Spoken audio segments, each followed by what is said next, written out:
Hey guys, I'm the prepubescent Pop-Tart, the best Captain Falcon main within a 1 mile radius of where I live. And if you live within a mile of me, come get some. Ever since we were ordered to be in our houses for months on end, I've been getting into emulation and also Melee, and I've been grinding the title of best Captain Falcon main in a 1 mile radius of where I live. But compared to the rest of the Melee community, I'm quite shit at the game, and nothing has taught me this more than Slippi Online. Now I can get absolutely dominated at 60 FPS with only a 2-frame delay. It's amazing, but of course, if you're like me, you want to know how to get good. Well, you could train on months on end to simulate the feel of real competitive Melee, or you could keep your friends and use this amazing new tech that I've discovered. Tech so precise that even pro players don't know about it, and have yet to master it. Introducing the Frame 1 Disconnect. A revolutionary Melee tactic that makes you intangible until you join your next match and have your ass promptly handed to you by Falco number 387. It sends your opponent to the character select screen faster than you like this video and subscribe, which means it's pretty darn fast, and as an extra bonus, it also allows you to skip out on gaining carpal tunnel from attempting to do 100 wave cancelled boost dashes in a row. But Pop-Tart, I hear you saying, isn't this just abusing Slippi's lack of actual matchmaking moderation? And the answer is obviously yes. But let me ask you a question, dear viewer.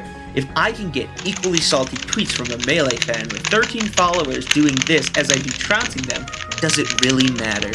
But you came to me to learn, not to hear me insult Melee fans, so without further ado, let me teach you how to Frame 1 Disconnect.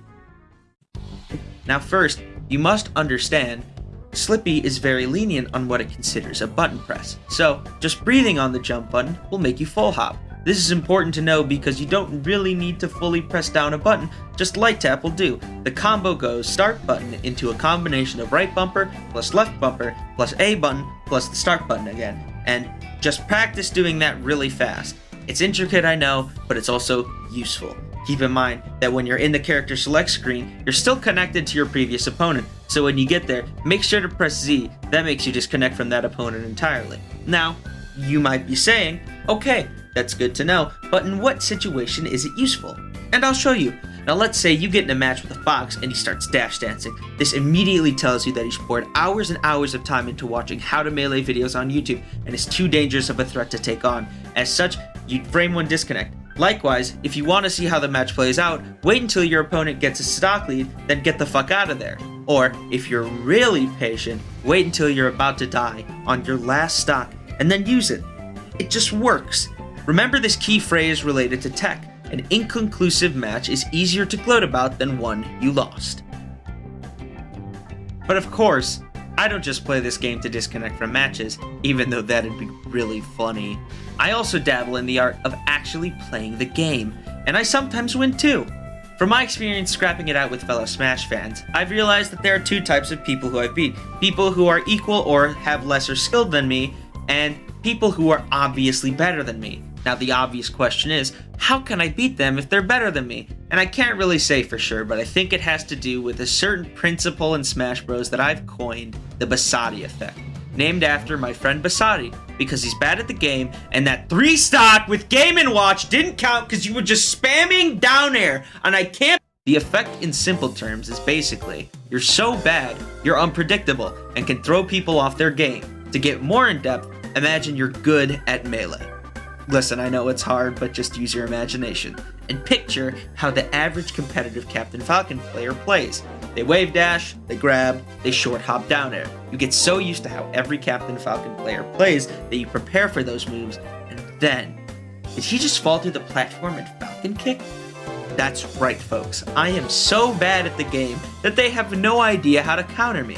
Now, the effect only lasts at most 1.5 matches. If you're lucky, of course. Then it wears off, and more Wi-Fi warriors beat you up until you don't want to play. The effect works against every character except for Puff, for some reason, and I still fail to understand how anyone can have the patience to play this character. Oh my god, I commend all of you Melee Puff mains for sticking with the most boring character I have ever played in my life. Oh my god. Of course, if you don't want to get your shit kicked in by random strangers, you can get your shit kicked in by your friends. Disclaimer, this only works if you have friends. go to the tab that says Direct Connect and fail to input your friend's code correctly like 3 times as they insist they have it right without actually checking their code, and then you pick 2 top-tier characters, but because you don't know any tech, the game is just clunky and slow. The direct multiplayer is buggy too. I was even able to crash the game because when I was prompted to pick a stage, I picked Pokefloats, as one does, and Slippi quickly ended its life on the both of us. Sad to see that the game itself is conspiring against casual players, but this is Melee, so it's to be expected. An easy tip for you if you want to beat your friends is to convince them that Bowser is the best character in the game, and that you don't know how to play against him. Then, you get quietly mad as your friend somehow wins. Serious opinion time. I repeat, it is serious opinion time. I enjoy being able to play Melee online with people, and while I get that you could always play it online with Smash Ladder and whatnot, it also had lag problems and matchmaking disputes, so it was always kind of a turnoff for me. But Slippi has legitimately gotten me into Melee. I don't have any intentions to play competitively, as I said before, I don't have that kind of patience, but I'm still interested in playing, even if I lose. I think it's genuinely awesome that fans of Melee put their time and creativity into making netplay better than Ultimate on a game that's older than me. I may not be the biggest Melee fan, but I think this is about more than Melee. I think it's a testament to the Smash community as a whole. I also think it could get new players into Melee. It's been really fun, and I hope that I can make the most of it before Nintendo inevitably shuts it down, as it's not a matter of if but when. Until then, though, I have a lot more Twitch streamers to piss off. I'll see you later. Hey guys, I know this is a different video from what I usually make, but I guess I don't really have a concrete style of content, to be sure, but I want to give a shout out to my friend Anthony, who helped write the script for this video. I couldn't have done it without him. He doesn't have any socials for me to plug, but I still feel the need that I have to shout him out, at least for helping me on this. And I hope you liked it.